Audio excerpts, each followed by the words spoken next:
Okay, I think we have picked everybody up who was lingering in the hallway, and we'll begin. Good afternoon. Welcome to the Atlanta Council. I'm Steve Grundman, the M.A. and George Lund Fellow for Emerging Defense Challenges here at the Council. The purpose of this afternoon's event is to hear Philip Dunn, the United Kingdom's Minister for Defense Equipment Support and Technology, who will make an address entitled Securing Operational Superiority Through Defense Innovation. Following the minister's prepared remarks, I will rejoin him here on the platform to lead a discussion about his address and moderate questions from the audience. Welcome to the Council, Philip, and thank you very much for taking the time to be here and make this address and speak with us. I also want to welcome a distinguished member of the Atlanta Council, David Van Buren, the Corporate Senior Vice President for Business Strategy at L3 Communications, upon whom I will prevail momentarily to introduce our speaker. Before we move to the substance of the event, however, I want to make a couple of administrative logistical notes that are important. First, the entire event is public and on the record. We indeed also are even live streaming it over our website right now. So if in the period of the event when we take questions, I should call upon you, please first wait to receive the microphone from someone on our staff. Introduce yourself and your affiliation clearly for the record. Second, we also are tweeting this event at the hashtag ACScowcroft, ACSCOWCROFT, more on Scowcroft in a minute, and can receive questions from the minister by that channel, and my staff will convey the good ones up to me during that portion of the event. Finally, we need to conclude the event sharply, not later than 2 o'clock. So as we approach that hour, please pace your questions accordingly. I would appreciate that.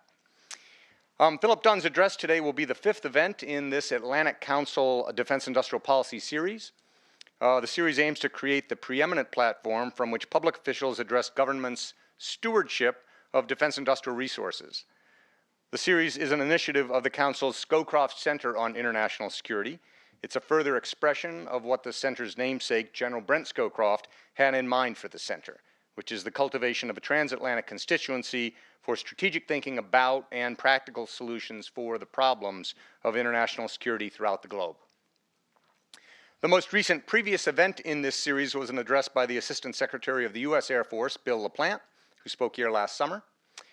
If you'll permit, I'd like to put a couple of save the dates on your calendars for 2 events that are happening early in January, right after the holidays. On the 7th of January, here at 10:30, Sean Stackley, the Assistant Secretary of the Navy, will make a Defense Industrial Policy Series address.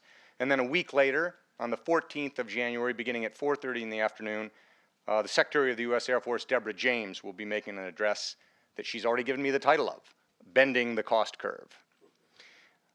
In respect to this entire series, I'm pleased to acknowledge the support of the Atlanta Council's partner, the National Defense Industrial Association, which is represented here today by Christopher Fletcher, who is its Director of Executive Branch Policy. Christopher, please convey my regards and gratitude to NDIA's Chairman Arnold Pinaro. I know Christopher is here. Thank you.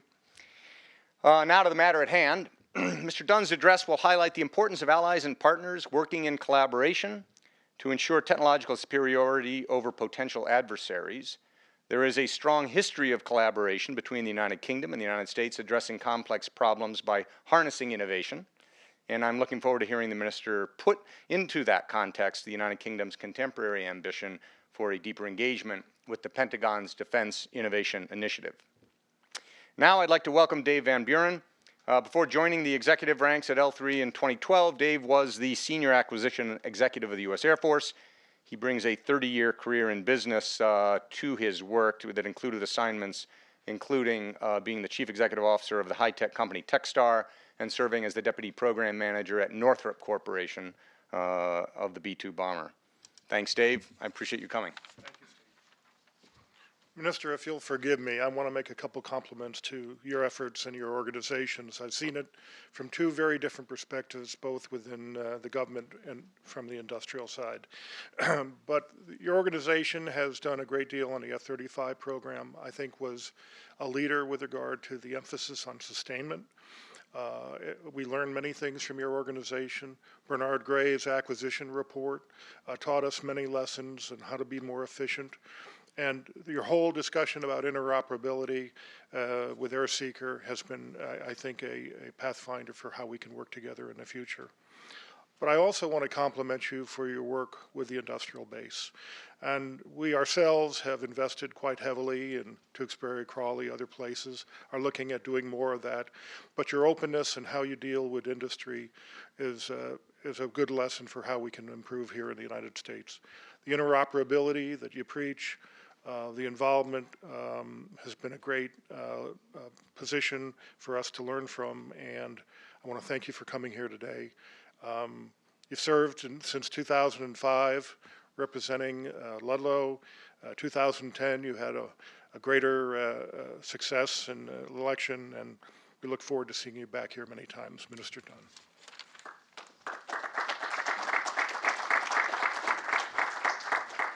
Well, thank you very much, David, and thank you indeed to the Atlantic Council for giving me this opportunity to talk to you today.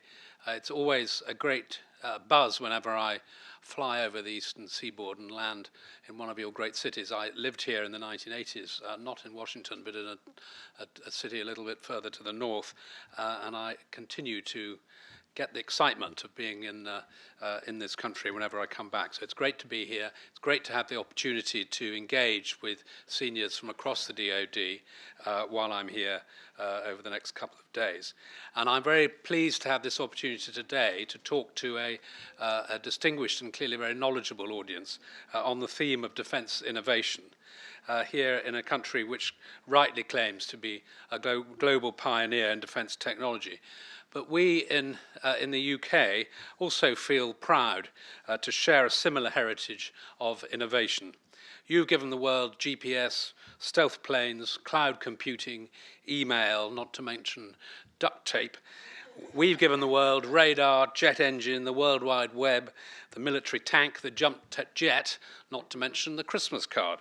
But between us, we've got an impressive record of innovation. And what's absolutely clear on both sides of the pond is that in defence, exploiting technology and innovation will matter even more in the future than it has in the past. Only through technological advantage can we meet head-on the kaleidoscope of global threats and challenges that we face. In the past year alone, we've seen the rise of ISIL, Russian aggression in Eastern Europe, Iran's machinations, and the spread of Ebola.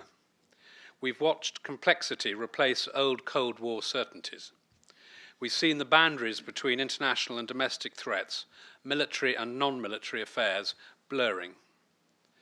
This is an era in which the threats we face are not merely to national security, but the international stability on which our trade, resources and technology depend. And despite all of the advantages that technology has bestowed on our modern world, we have to face the flip side. Weapons proliferation, the relentless advance of cyber warfare, non-state actors peddling an expansionist global ideology, rogue states and traditional military advantage being undermined by disruptive technologies. So in this era, it will be our attitude to innovation that defines us, that allows us to face the unpredictable threats of the future and that gives us that battle-winning edge.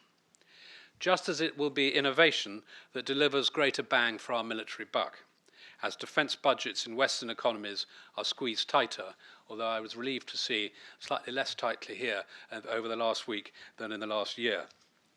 So as you can imagine, we in the UK have been watching the US Defence Innovation Initiative with more than a passing interest, because we feel we're on a similar journey. And as we approach our Strategic Defence and Security Review next year, it goes without saying that innovation is at front and centre of our thinking, touching on everything we do, from high-level strategy and policy, cutting-edge science and technology, to business change, and of course, our people. But fortunately, we have some momentum behind us. Since coming into office over 4 years ago, we've been relentlessly championing innovation, driving through change across the defence machine, rooting out poor and outmoded practices, redesigning and reinvigorating, transforming the whole Ministry of Defence department into a leaner and more efficient engine, ensuring that we can build resilience, retain our operational superiority, and be ready to face the future. To do that, we sorted out our balance sheet in the Ministry of Defence with £38 billion worth of inherited unfunded commitments, more than 100% of our annual budget. We made some tough calls, cutting out old platforms, reducing our manpower, but reducing administrative roles at twice the rate of the front line. And we got to grips with our big-ticket procurement projects, curbing delays and cost overruns. Once we got the legacy of out-of-control procurement out of our system, we turned our attention to the problems that it had caused and started the painstaking process of building a better future for defence. Then we restructured our forces, creating a scalable, modular and fundamentally joint approach to provide us with the flexibility and agility that our volatile world demands.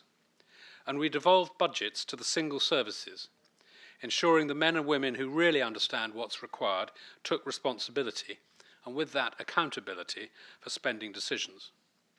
Finally, we overhauled our infrastructure and equipment organisations, injecting them with much needed private sector expertise. They now adopt a more commercial approach, ensuring we are a more intelligent customer, one able to get high quality equipment at best value for the taxpayer. There's no denying that this has been a long and arduous journey, but we are starting to reap benefits, improving procurement performance, in getting more equipment delivered to time and cost parameters.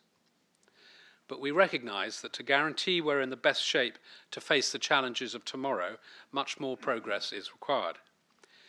We also recognise that when it comes to driving innovation, we can't go it alone.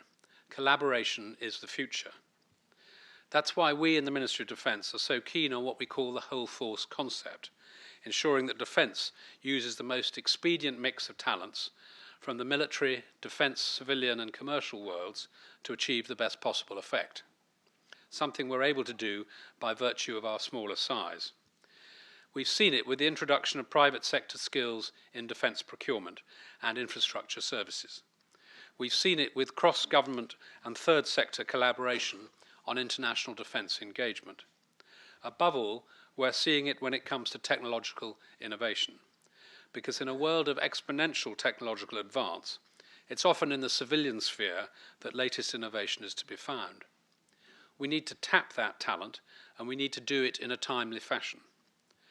That's why the UK is doing its utmost to support technological innovation. Firstly, by avoiding what I believe they call in Texas all happen no cattle, putting our money where our mouth is, investing in world-class science and technology, protecting our annual investment in S&T so it remains at least 1.2% of the defence budget, which is roughly $600 million. A figure which I know won't sound like a big deal to many of the people in this room, but one at a time of fiscal retrenchment reflects the seriousness of our intent. And our Centre for Defence Enterprise is already developing novel, high-risk, high-potential benefit innovations on everything from complex weapons to sensor navigation and guidance. Our investment in defence technology comes on top of our government's wider existing investment in science and technology as part of its long-term economic plan, including $425 million in quantum technologies, $370 million on a new advanced materials research centre, $515 million on space technologies to take the leading role in Europe in space, and $470 million on cutting-edge projects such as the European Spallation Source, a powerful neutron microscope that will allow us to observe the universe better. Please don't ask me any questions on that afterwards. Bringing with it the potential to discover materials for faster planes, new and better computer chips, and feather lightweight kit for our military. This is priority investment, and it means the UK can continue to call itself one of the most productive science nations in the world. We publish 16% of the world's top quality research, despite being home to just 1% of its scientists, or its population. Secondly, we're supporting technological innovation by encouraging defence primes to open up their supply chains, smoothing the path for the SMEs that are the lifeblood in the defence industry, providing the niche capability, the groundbreaking ideas, and enterprise that gives us edge. Thirdly, through a new initiative called the Defence Growth Partnership, we're providing a collaborative environment for the collective effort of industry, government and academia to focus on making the UK defence industry more sustainable and more competitive, able to provide leading-edge capability for armed forces and for international customers. In short, it's about bringing the best brains in the business together so we can foster a UK supply chain and create a UK centre of excellence recognised as such by defence customers and other defence supply chains around the world. So in short, collaboration, in whatever form, we believe is the key to innovation. But on a domestic scale, it only takes us so far. If we want to stay at the very forefront of global innovation, and if we're to remain ahead of our adversaries, we must pool our resources more widely and collaborate on an international scale. Our two countries can point to the individual achievements of great Americans and Great Britons. Yet it is often the melding of our experience and expertise that produces the unique fission to turn the tide of world events, whether in World War II or the Cold War, which is why we want to be part of your discussion on innovation. And it's my firm conviction, and I hope yours too, that we have much to offer if you'll let us. As the Minister responsible for defence equipment, support and technology, of course I would say that, but you don't need to take my word for it, because the US and UK have a rich history of collaboration on military technology and capabilities, something that I've already touched on. Fittingly, the UK had a role in the first US offset strategy, and our relationship on the nuclear enterprise is based on the 60 years of collaboration that stemmed from it. Today, our collaboration is unmatched across a broad spectrum of capabilities, including intelligence, force protection, airborne ISR, and the interoperability of our force structures. Sometimes we're equitable partners, working hand in glove to develop the same capability, such as currently on the Common Missile Compartment. Sometimes the UK is a priority partner, such as on F-35, where our involvement helps to save long-term costs for us all. Sometimes we utilise US off-the-shelf equipment and develop new and innovative ways of operating it, such as on rivet joint. And when we do collaborate on capabilities, it's easy to see the benefits of operating them alongside each other. It's the basis for a much deeper and richer collaboration, one that exists between our respective services and the way they work and operate together.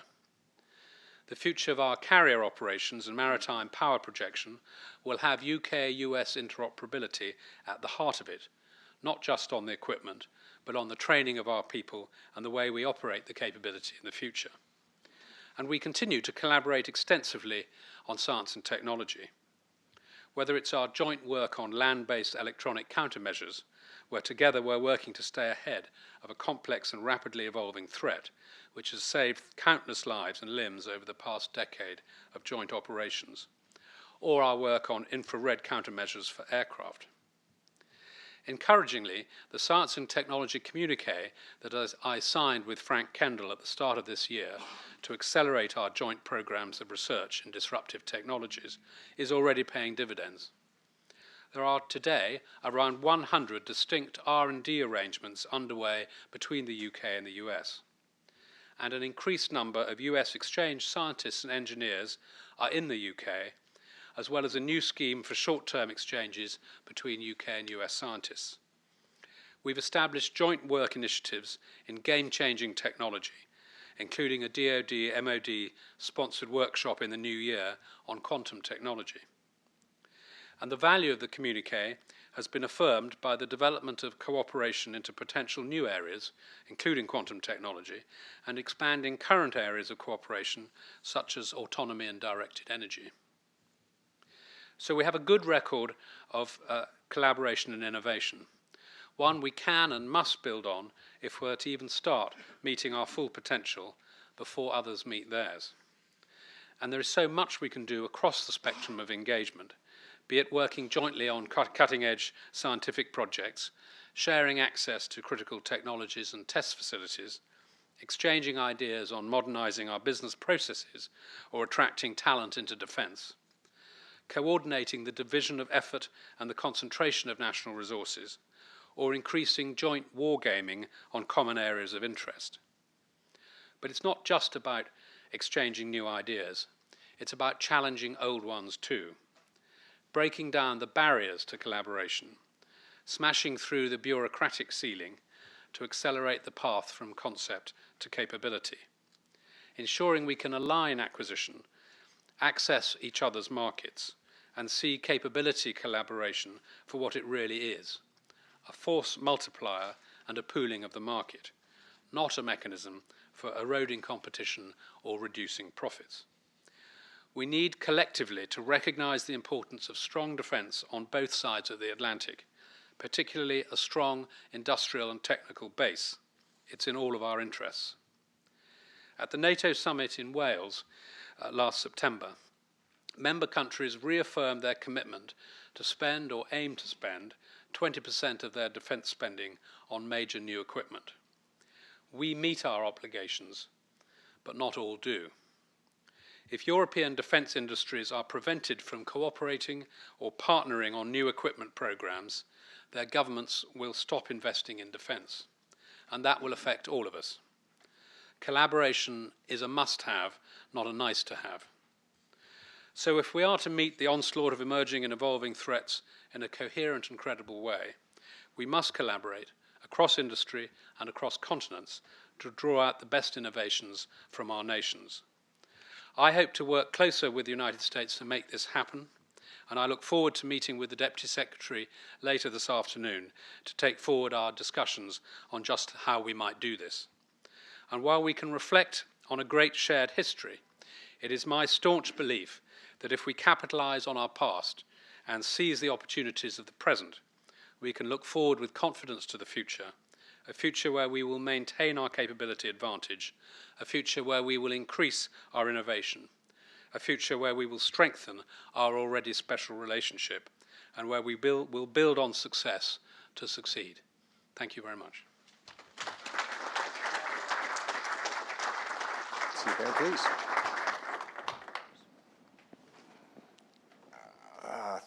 Thank you very much, Philip.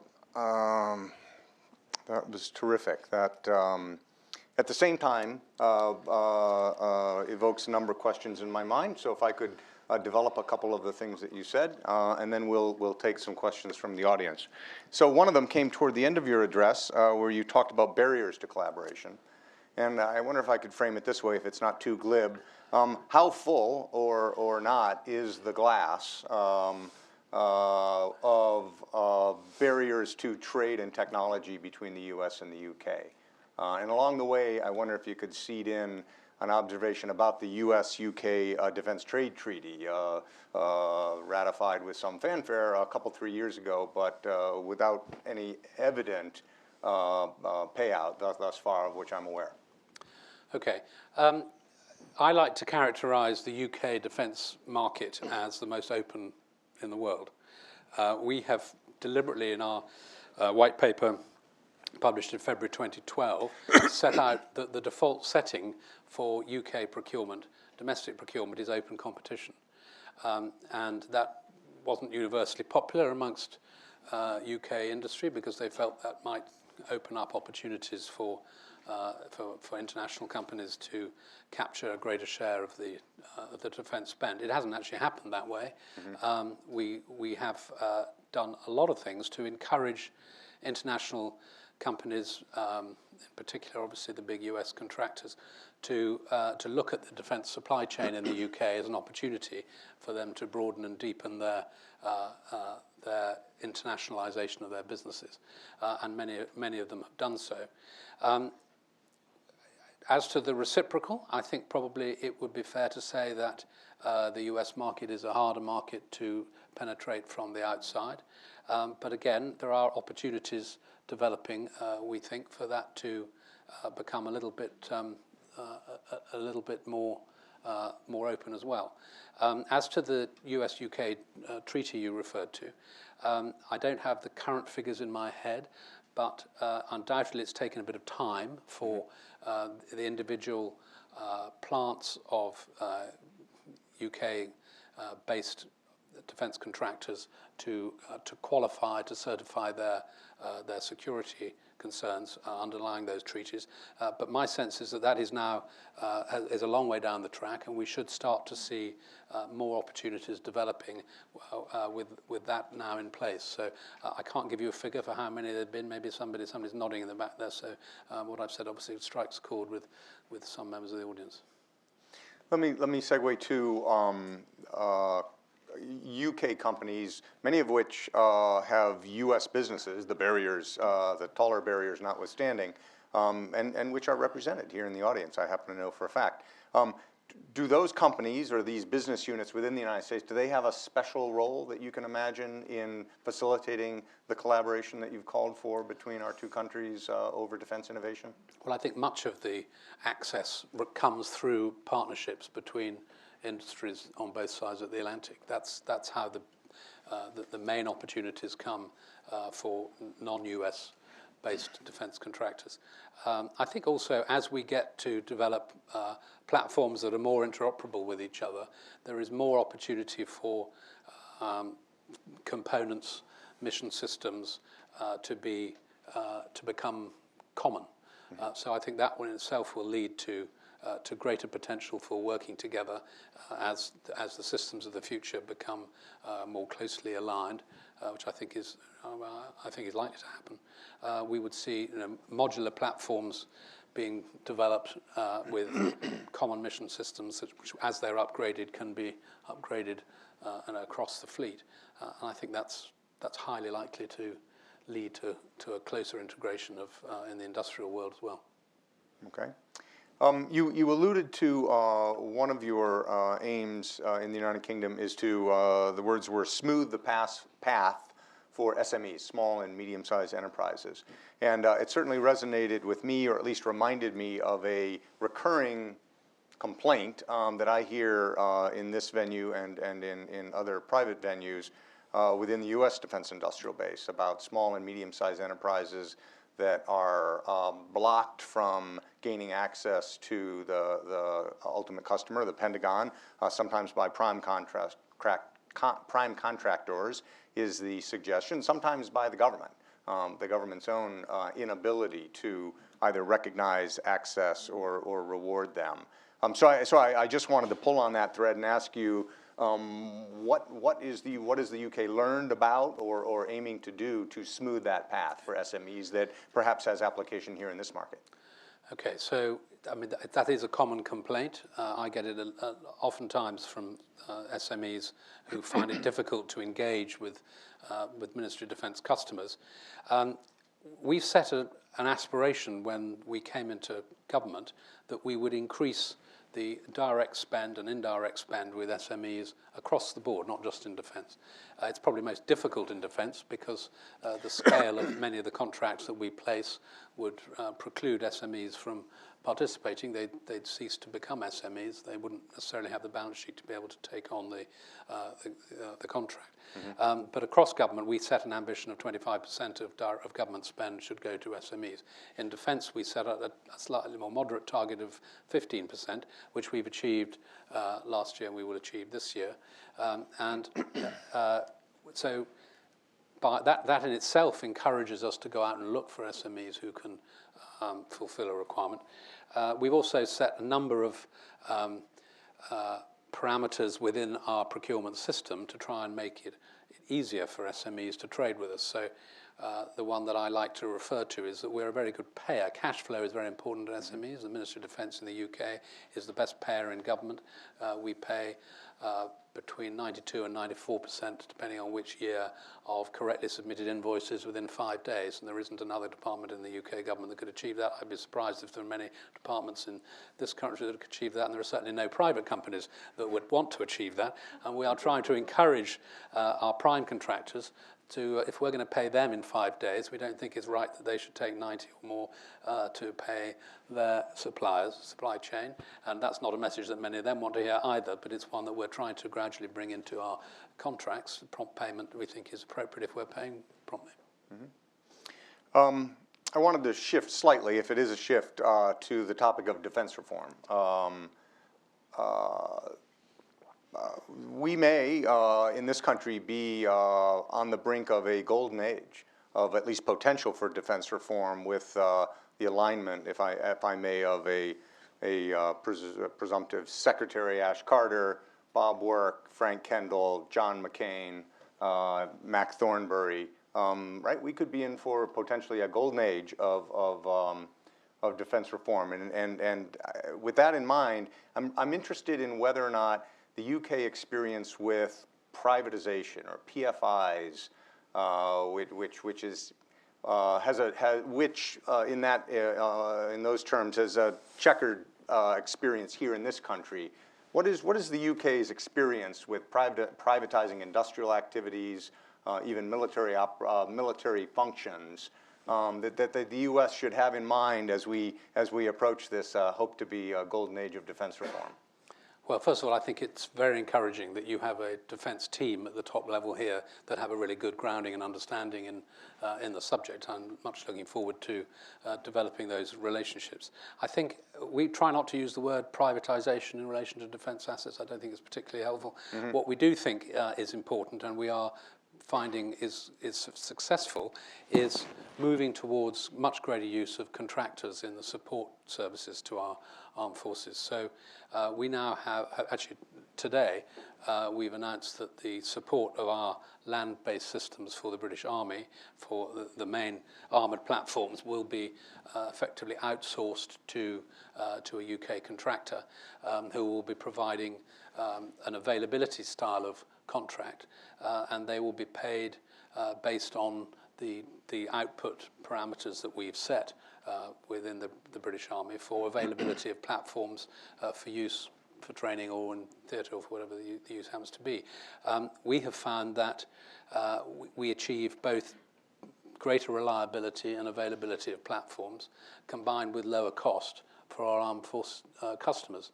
So we have I can't say it's a universally positive experience, but there are obviously ups and downs in some of these relationships. But by and large, it's been a highly successful way of getting greater availability of capability for our armed forces at lower cost. So that's something we'd be very happy to share with our friends in the DoD as to ways that might function. I happen, and this will be my last question for our guest, and then I'll take some questions from the audience. I perhaps, unfortunately, seized on privatization as an instrument of defense reform. I certainly would commend the UK Ministry of Defense as a leader and innovator in defense reform. Is that a good first tool? Again, some advice, if you dare, to the U.S. market and the U.S.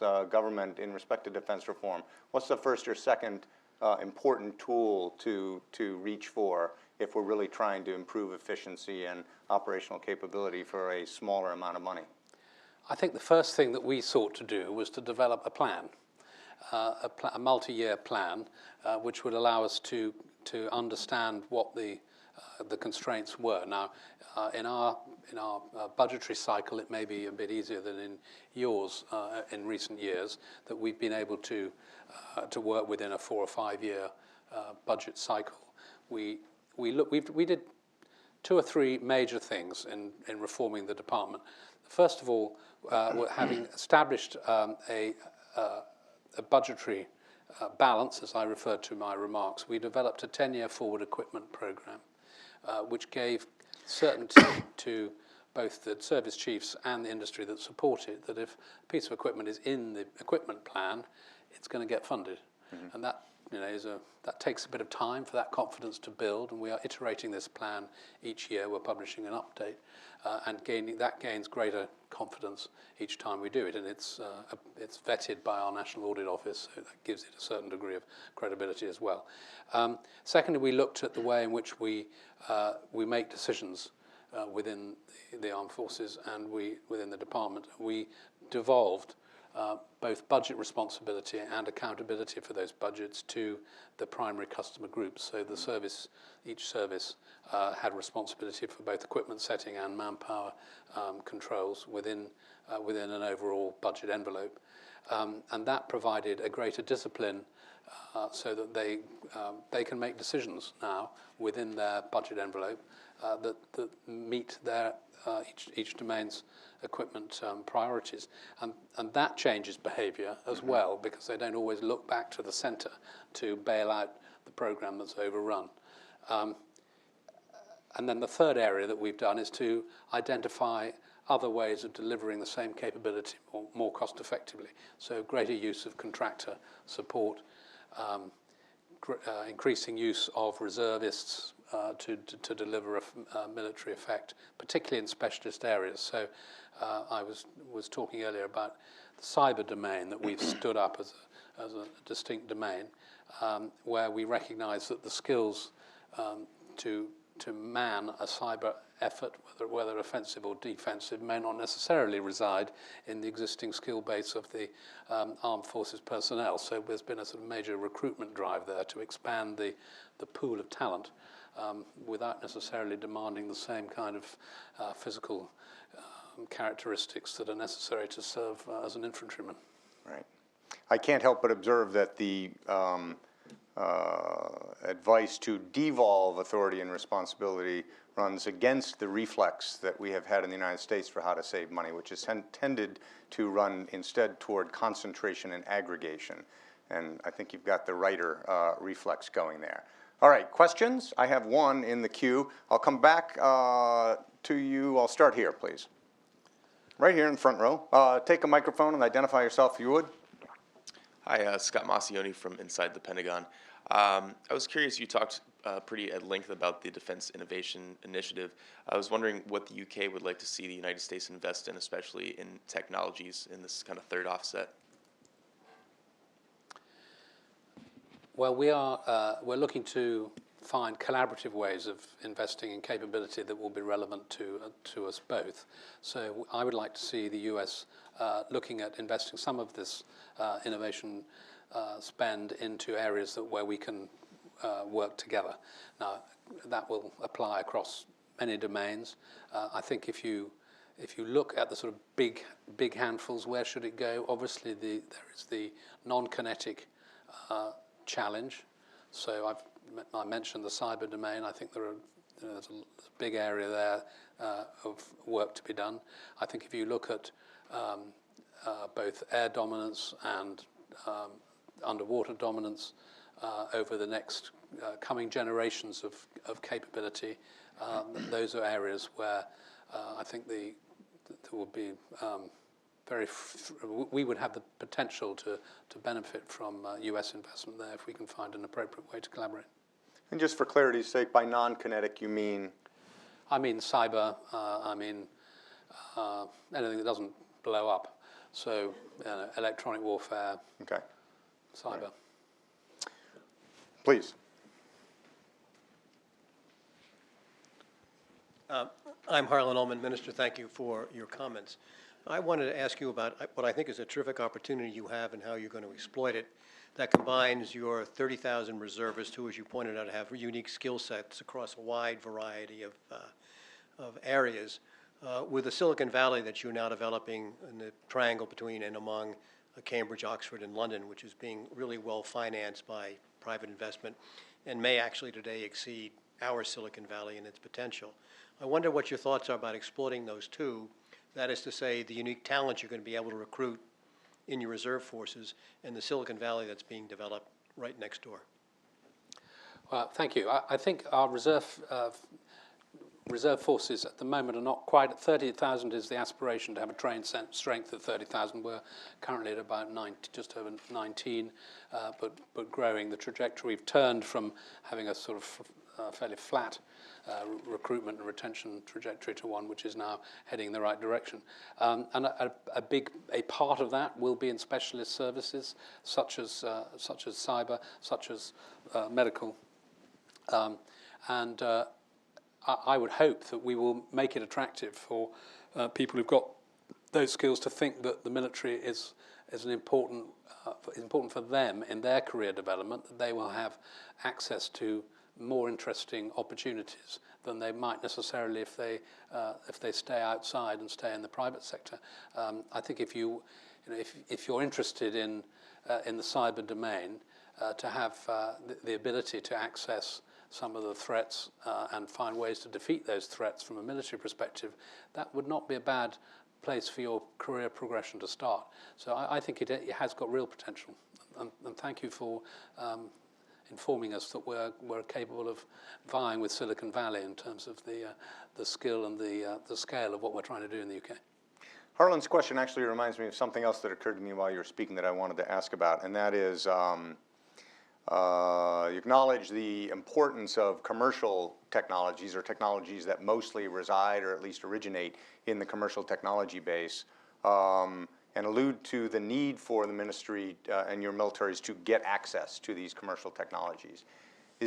Are the industrial resources, the industrial structure, the companies, call them what you will, on which the the ministry relies, are they able, ready to do that? Are you relying on your let's call it legacy industrial base to go get those technologies, or is there a different strategy or approach to gaining access to these commercial technologies?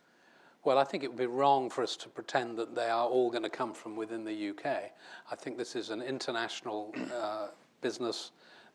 We are already, the people represented in the room who have activities in the UK, but who are predominantly domiciled elsewhere, who are bringing some of that capability and innovation to bear for our armed forces as they are here for the US. So I think this is a global development. There will be talent coming from all around the world. In the UK, we think we have some specialist expertise in some of our industrial base, but we're also looking to encourage other companies to come and set up in the UK and find it an attractive place to do business. So much of our defence engagement activity is spent in trying to demonstrate to prime contractors in other countries that the UK has the broadest and deepest supply chain, whether it's in the defence and security area, and security covers much of this as well, and is a very rapidly growing part of the UK scene. And we think that we are, because we have such an open approach to procurement on our own behalf, and we have such a sort of open way of assisting UK-based intellectual property get exploited in other markets, that the UK is a natural place to come and do business if you've got an innovative Whether that company regards itself as a defense and security contractor or not. Yeah. Okay. There was a hand toward the back of the room that I don't want to overlook. It's there in the second from the last row. Or maybe it's the very last row. Forgive me. Right there. Thank you. Major Baylanzu, Air Force Strategic Policy Fellowship. Minister, I want to ask you about, you talked a little bit about the cyber force and how you retain those talent based on motivating them to be involved in something that's of high value. Can you speak across the broad spectrum of skill sets in the Defense Department? Because it seems like much of the collaborators, the private contractors, are actually competitors for the job labor market. So how do you retain those talent once you assess and train them? Thanks, sir. Thank you. I think we're all facing, as the economy recovers, we are all facing challenges in recruiting and retaining people with relevant expertise. So the UK Ministry of Defence is the largest provider of apprenticeships in the UK. We are one of the largest recruiter of qualified engineers in the UK. Our challenge is that we tend to train people ab initio, and once they get a really good skill, we are at risk of losing them. And I think it's not so much initially recruitment as the economy recovers will get tougher for all of us, but retention will be more challenging as people develop their own skill set.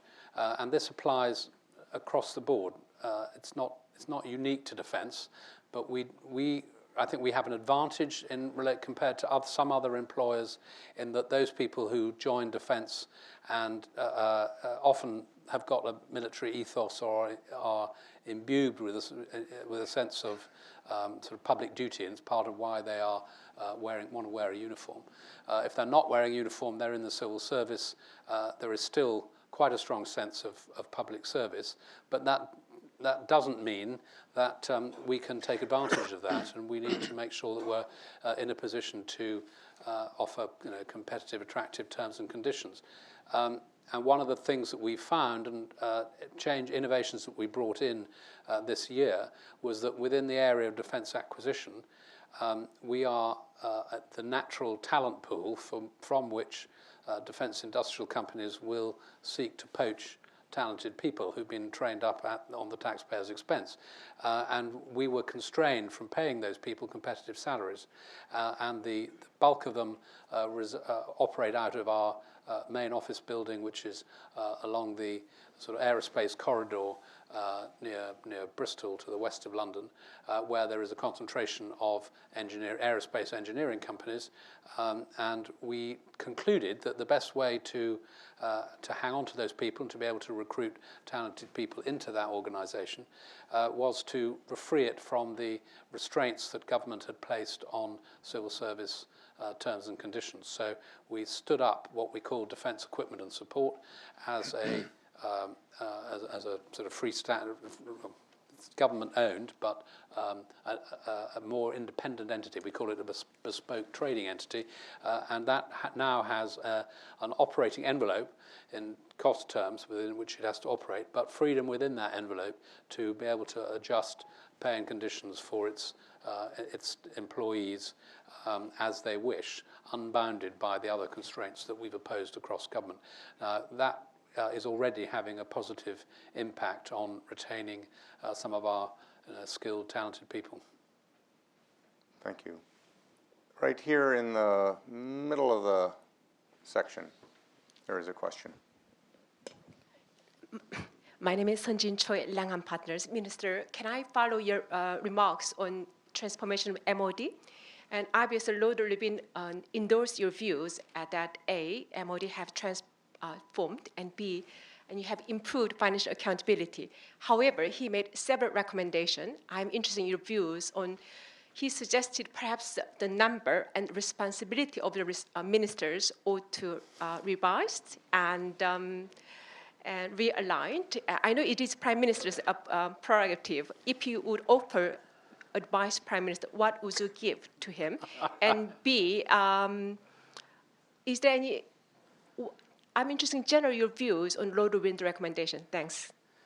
Thank you. Well, I know we're past Thanksgiving, but we're on our way to Christmas here, and this turkey is not going to have his head chopped off.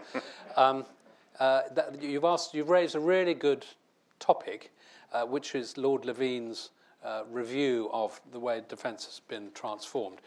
We followed many of the recommendations that he provided to the government when we came into office and asked him to look at the Defence Department and how we could improve its efficiency. And he recently reported, which is what you're referring to, that he's given us a big tick. He thinks we've done a really good job, and I am grateful to him for that conclusion. He did make one, I think, extremely minor criticism, which is the one you've also referred to, that we have too many ministers in the department. Well, that, I'm pleased to say, is not my responsibility. It's, you have to, as you rightly identified, you have to talk to the Prime Minister about that. Very good. Right on the aisle here, second row from the back. Time for probably two more questions. We'll take Peter's and then one other. Thank you. Minister Peter Flory with Kinetic North America. Actually, I stood up because there have been so many references to non-kinetic that I was starting to take it personally. But just quickly, Air Chief Marshal Dalton was here at the council about 2 years ago and gave a very interesting talk on lessons learned coming out of Libya, ranging from operational command and control to supplying the force. I'm curious, one of the big issues at the time that got a lot of attention was the PGM issue, and more broadly the question of the capability of European allies, even the highly capable ones like yourself, France, and some others, to sustain operations. I'm just curious, what have you taken steps to address that? How do you see the way ahead on that question of being able to supply independent operations and equip them with some of the key enablers that mostly had to come from the U.S. the time before? Thank you. Well, I think we are looking at the challenges posed by continuing operations for a sustained period. Obviously, we've had both the Iraq campaign and the Afghanistan campaign, which were major campaigns sustained over many years, and that allows one to establish clear supply routes, set up capability in a particular way, and at the same time we've been engaged in much shorter duration challenges where you don't have the luxury to establish supply routes of that kind. Now, as it happens, we are a fortunate ally to the United States in that we have some sovereign bases through our overseas territories and the sovereign base in Cyprus, which has been particularly useful. So Cyprus has been the point out of which we are currently serving the engagement in Iraq by basing our tornadoes there. We have other bases in other interesting parts of the world, some of which you're engaged in as well, which give us a rather unique advantage compared to some other countries. But I think the sort of narrow point you're making about how do we sustain operations over a relatively short period but very intense operations, I think is quite a challenge for us all. I mean, one of the things that we found when the French went into Mali was that they relied on us to give the transport lift that they lacked at that time. And I think that's a good example, and there are plenty of examples where the US are providing support to these operations of interoperability at a military level, where we can help each other to share the burdens. And I think that's a lesson that we've learned from all of these engagements in recent years. Okay, I'll take one last question from the woman right all the way to the back of the room, please. Thank you. Melissa Hirsch. I'm a risk analyst.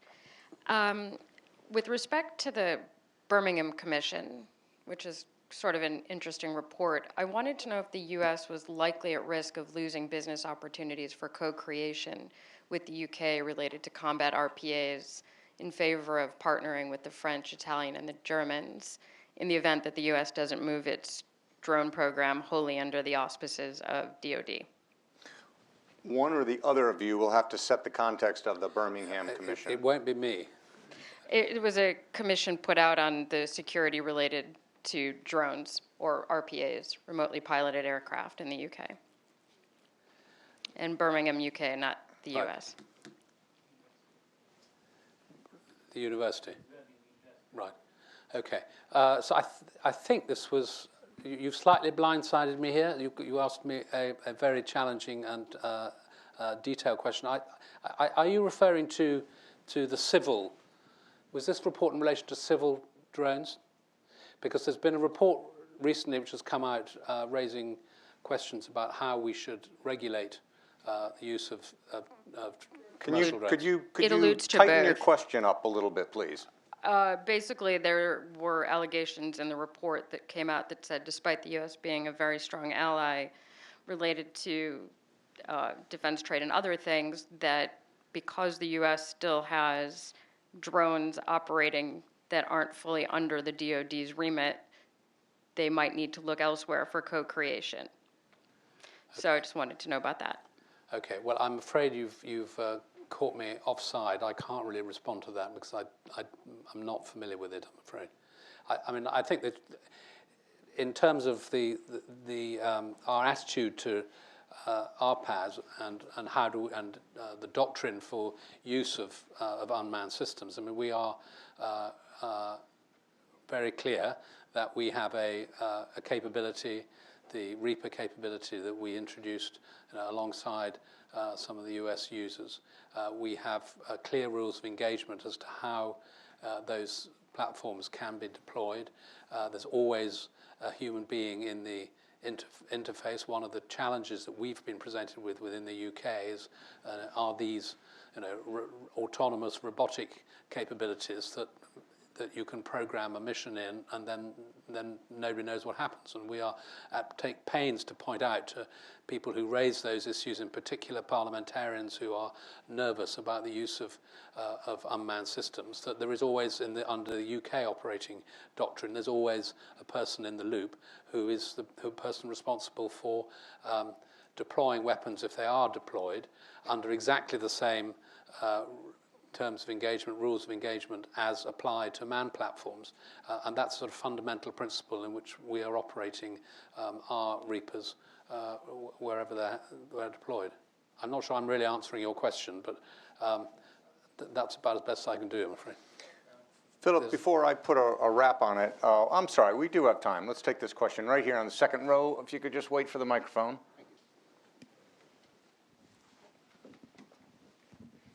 Minister, John Robotham from the law offices of Cook Robotham and also from Birmingham, but I'm actually living here in the States now. I myself am not familiar with that particular topic. The question that I want to ask you is this. You've made reference to the need to smash through the bureaucratic glass ceiling, thereby implying that there are impediments. What are, in fact, the impediments that you have noted and some of the suggested solutions that you have? Okay, so I don't think I use the word smash, but I understand what you're driving at. I think we have we've recognised that it takes a lot of time because of the regulatory environment in which we operate within, some of which is unique to the European Union, of which we are a member, to introduce capability onto the front line.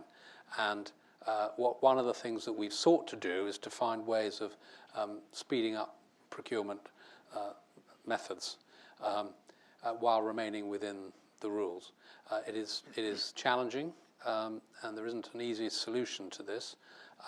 But we have, for example, at the very sort of early stage of S&T spend, we have found a way to respond much more rapidly to innovation that's coming through either from academia or industry or from individuals. And we now have a trial system which gives a 30-day response rate to a call, a themed call for capability in a particular area of early stage S&T. Now, we couldn't do that under EU procurement rules above a certain system because then we have to go into open tender, and that has a time frame of its own. You're not constrained by that, but you may have other constraints which lead to the decision-making processes here not being that dissimilar to the UK. Before I offer my gratitude to you and our guests here, did you have any closing remarks? I would just say I'm really looking forward to taking this whole defence innovation theme forward. I think it's a really exciting time for both of our countries to think about how we do things differently and how we counter the very challenging threats that we face. And I think the initiative that's been taken by former Secretary Hagel and by Deputy Secretary Work, which I'm sure will be picked up by the incoming Defence Secretary, gives us real opportunity to try to do more things together. And I think it's a very encouraging time. Affirmed. Thank you very much for coming here to bring us that message and have this conversation with us. Thank all of you for coming, and do come back on those 2 dates, the 7th and 14th of January, when we'll continue a conversation about defense industrial policy. Thank you. Thank you.